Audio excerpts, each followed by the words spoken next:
ঘুড়ির চীনা মাঞ্জায় বারবার বিপদ, বারবার দুর্ঘটনা, পাখিদের কাছেও সর্বনাশের কারণ হয়ে দাঁড়াচ্ছে। তাই খড়দা পুরসভায় এবার চীনা মাঞ্জার বিরুদ্ধে অভিযান উদ্যোগ নিলেন কাউন্সিলর। দেখুন,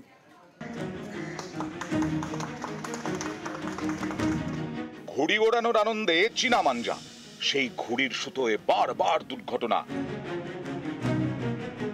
চীনা মাঞ্জায় যাচ্ছে পাখিদের প্রাণও। খড়দা এবার চীনা মাঞ্জার বিরুদ্ধে অভিযান। চীনা মাঞ্জা সুতোর বেড়াজালে আটকে পড়া পাখিদের উদ্ধার করা হলো। তারপর আবার তারা ডানা মেলল খোলা আকাশে। মানুষের সমস্যা তো প্রচুর হচ্ছে, মানুষ পড়ে টরে যাচ্ছে, অ্যাক্সিডেন্ট হয়ে যাচ্ছে, যেটা হচ্ছে পশু পাখির সমস্যা ভীষণ। পাখিদের ডানা কেটে যাচ্ছে, পাখিদের পায়ে সুতো আটকে যাচ্ছে, এই জন্য আমাকে খুব বাজে লেগেছে। তার জন্য আমি এটা নিজের মতো করে চেষ্টা করেছি।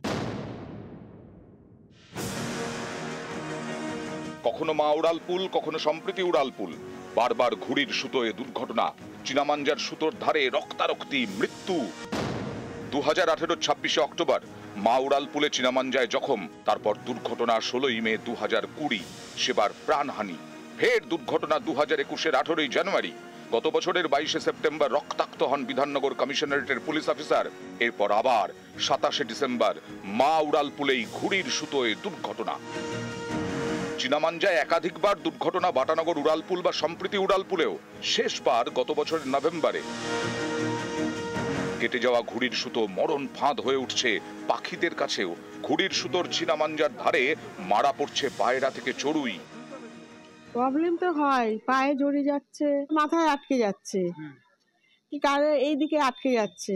পাখিদের তো হচ্ছেই, পাখিরা হ্যাঁ সত্যি তো ঝুলছে তো, কাক বা পায়রা ঘুড়ির সুতোতে।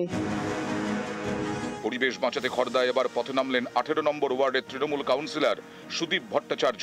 চীনা মাঞ্জা দেওয়া কাটা ঘুড়ির সুতো জড়ো করে আগুনে পুড়িয়ে দেওয়া হয়।